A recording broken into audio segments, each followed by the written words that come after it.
What's going on, everyone? It's time for another horror film review. Today, we're actually going to review a movie that a lot of people tore apart and said was terrible, and so I had to check it out. Today, we're going to talk about a film called Imaginary. It was released March 8th, 2024, and it was directed by Jeff Wadlow, who did films like Truth or Dare from 2018. I have a review for that on here. Fantasy Island, I have a review for that on here too. Kick-Ass 2, and Never Back Down. So, Imaginary. This is about a young girl who has an imaginary friend on moving into a new house, which ends up being the stepmom's old house. And yeah, she has this toy bear, and the stepmom starts realize there's some really weird things going on. Or the husband goes on a work trip or something, and she gets help from a child psychologist who uncovers an even darker secret in the house.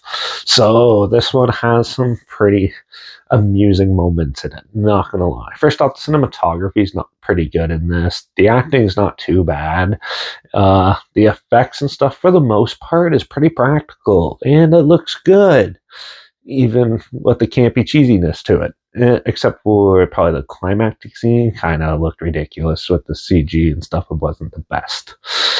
Um, yeah, the music's okay, and yeah, the acting, like I said, was fine. Now, the characters in this are not very well fleshed out. They're kind of somewhat fleshed out. They have enough for you to go along with the story, which kind of seems to be the modern trend nowadays, is not give you a whole in-depth characters. It's just they give you enough to help the story move along and what you need to know.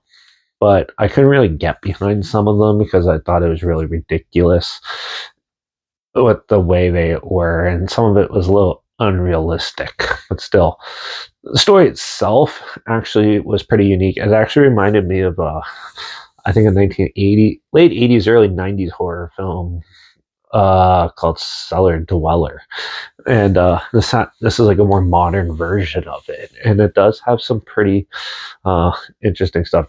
Now, half of this movie felt like it felt like a Goosebumps episode, and then when it goes more into the more like fantasy type stuff, it kind of gets a little darker and spookier and stuff like that. It does have that child horror type, like Goosebumps or Are You Afraid of the Dark feel to it, but still, it gets pretty ridiculous and typical Blumhouse type of setups and stuff like that.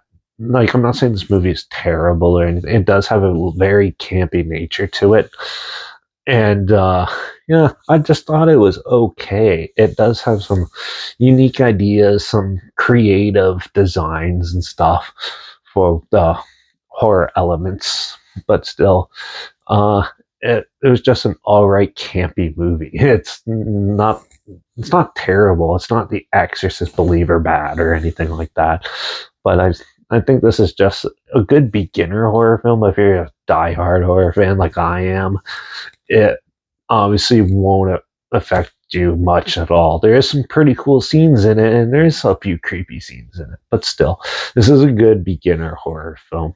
If you have like a younger person who wants to get into the horror genre, this one would be a good one for them to start out with. So I'm gonna give Imaginary probably a 2.5 out of 5. It was okay, but still, it could have been a lot better. But still, and but I will say there's a twist about halfway through the movie, which was actually very clever and unique. A little bit predictable, but still works very well. And I think it'll catch a lot of people off guard with it, especially where they put it. So, yeah. Yeah, but if this sounds like a film that you want to check out, it is streaming on Netflix right now. And if you don't have Netflix, I will at least link the trailer down below so you can see what I'm talking about down there.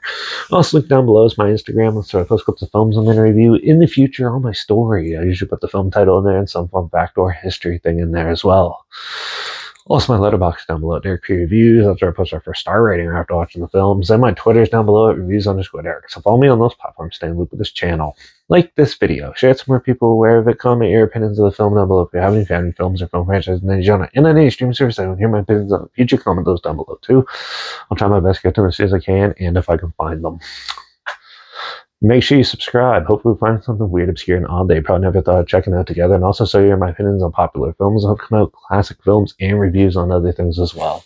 And don't forget to ring that bell because we're going to finish off the Insidious franchise for now because I know they're making another one. But yeah, we're going to do Insidious the Red Door in the next review. So make sure you tune in for that. Watch out for all those kids and probably parents with really imaginative minds that may cause more terror than good. And I guess I'll see you all in the next review. So until then, cheers.